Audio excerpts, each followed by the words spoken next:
6:05 this morning. June is Alzheimer's and Brain Awareness Month, and another reminder that this disease is prevalent in America. But there are measures you can take to try and stop it from affecting you and your family. KSHB 41 News reporter Claire Bradshaw joins us with more. There are so many families impacted by this disease, Claire.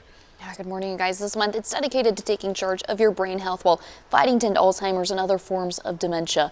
I spoke with the Alzheimer's Association and people who have been caregivers for their loved ones with the disease.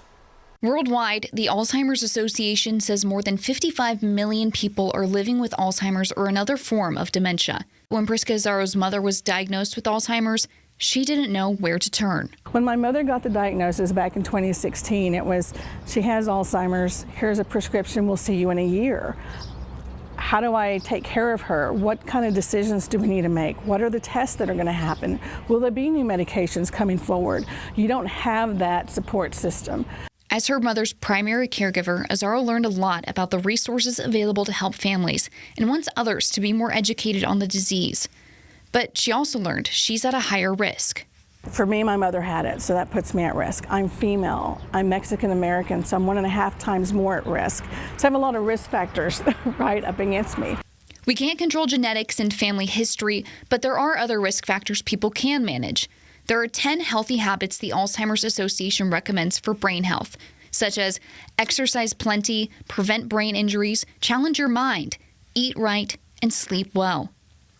Tim Donnelly also lost his father to the disease in 2003. He changed some aspects of his life to build up a wall between his brain and Alzheimer's. One thing that I noticed in my dad's life is that he did not routinely exercise, and so I've taken it upon myself to exercise over the past 20 years since he's passed. I'm trying to stay as active as I can so that I don't repeat the same stories to my grandchildren later in life. I'm trying to deal with these things today. Azzaro and Donnelly said they encourage people to start planning for a potential diagnosis ahead of time. Think about caregiving, when to bring in extra help, what doctors and resources are nearby. It will make the rest of what can be a very long journey easier to navigate.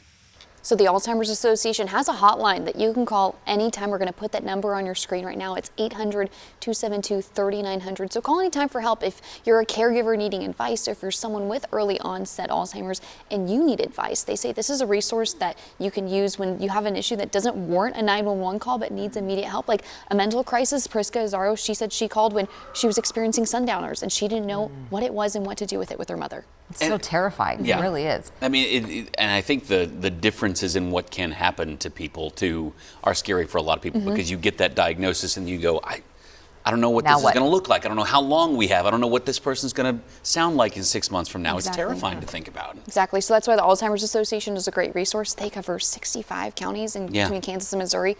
Utilize them, seek them out before you even get that diagnosis. Know what's available in your area. Big time help. All right, Thank Claire, you, Claire.